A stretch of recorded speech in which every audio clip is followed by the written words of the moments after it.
নমস্কাৰ, মই doctor Moinul Islam, consultant nephrologist, GNRC north Guwahati Amingaon.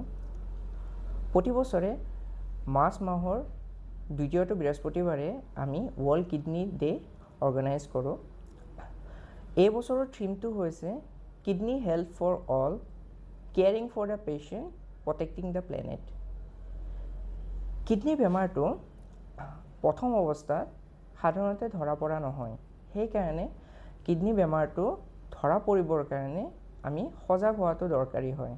যিবিলাক মানুহৰ ডায়েবেটিছ, হাই প্ৰেছাৰ থাকে, তেওঁক অতি সঘনে কিডনী এফেক্ট হোৱা দেখা যায় আৰু সেইকাৰণে তেওঁলোকে নিজৰ কিডনী চিকিৎসাটো টেষ্টটো কৰাটো ভাল। ধন্যবাদ।